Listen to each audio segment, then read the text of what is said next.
Good morning, y'all. I'm Jeff Nowak, WWL digital sports producer, here getting ready to celebrate the WWL 100th anniversary with special guests. We have Archie Manning.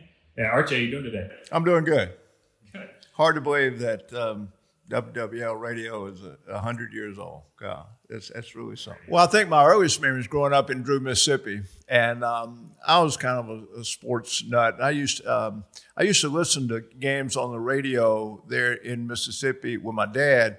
A lot of times on Saturday afternoon, that'd be Ole Miss or Mississippi State games. But then at night, I would listen on the radio for games. I know I can remember picking up games out of Texas, out of the old Southwest Conference. But, of course, also, Clear Channel, WWL, LSU games especially.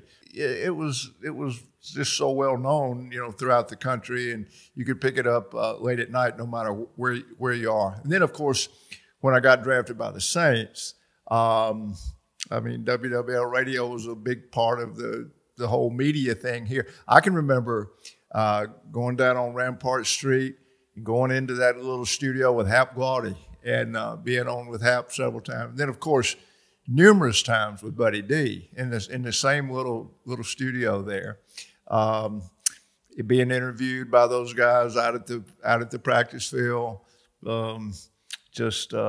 The radio crew. I think Jimmy Taylor was doing color on WWL Radio in my early years, and then various people throughout the years. And then, of course, shortly after I retired, going to work for WWL Radio, and I have great memories. Cherish those memories of doing games, being on different times during the day, all the people involved down on Rampart Street. It was really a special relationship and association for me.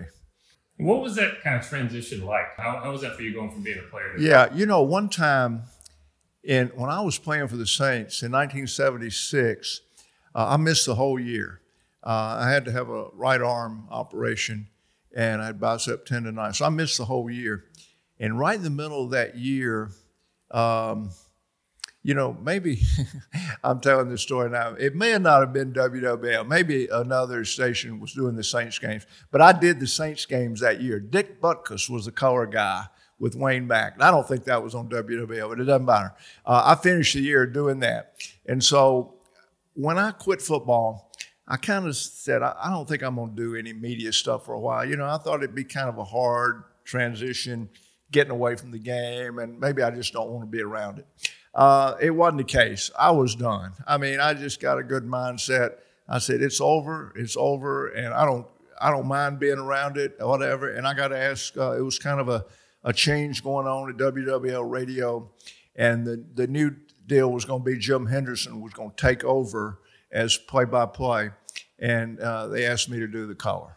And we started doing that, and it was just a good time because the Saints started getting pretty good. Jim Finks had come here, and Jim Morrow was the head coach. So a change was going on, and the Saints were playing good ball and getting more respect around the league, and it was really fun. Jim was such a great guy to work for. All the people at WWL were great. We had a good team. Bob, Walt Pierce, and all the gang, and you go on these road trips, and a lot of stories, a lot of fun. And I did that. I had an association with WWL for 17 years. And I finally quit doing the games when Peyton went into pro ball. I just didn't want to be doing them. And when he was playing, I kept doing them while he was in college. And that was pretty tough. We would watch Eli play here on Friday nights in New Orleans, catch like a 5 a.m. flight to Atlanta, and then to wherever Tennessee was playing that day, Knoxville or wherever they were playing. Then on Sunday morning, I would do it again. I'm 5 a.m. Out of Knoxville to wherever the Saints were playing, back here in New Orleans or, to the West Coast or whatever. So I was doing the hat trick every weekend, but still doing that work for WWL. So as I said before, it was a really fun relationship for me.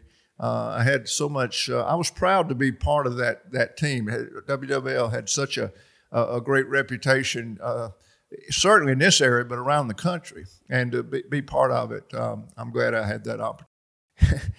Things have changed in the media. Certainly our cars, our radio, our music, all the things that modern things. But I can't remember when in a car I was driving when I wasn't hooked up to WWL. I'm just going to hit it. If I need a little news, I need a little traffic.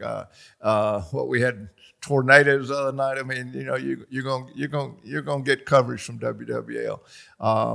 It's such a fantastic reputation, and there's been so many people involved through the years. Everyone, I tell the story.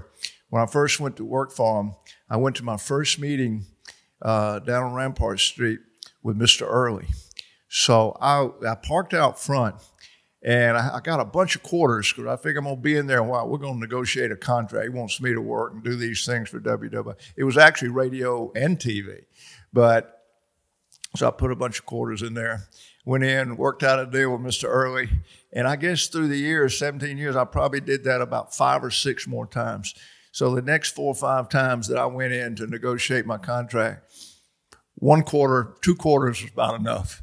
With Mr. Early, it was pretty clear cut. Here's the deal, and this is what we're going to do. And I signed it out of there. And he was a wonderful man, great guy to work for, and he ran that station the way it should be run. Well, I just want to take the opportunity to congratulate everyone involved. And we really should congratulate the city of New Orleans and surrounding area and everyone that's associated with WWL. 100 years. It's just fantastic. As I said before, I cherish my time there. I cherish the people that I was associated with there. So congratulations, 100 years, WWL Radio.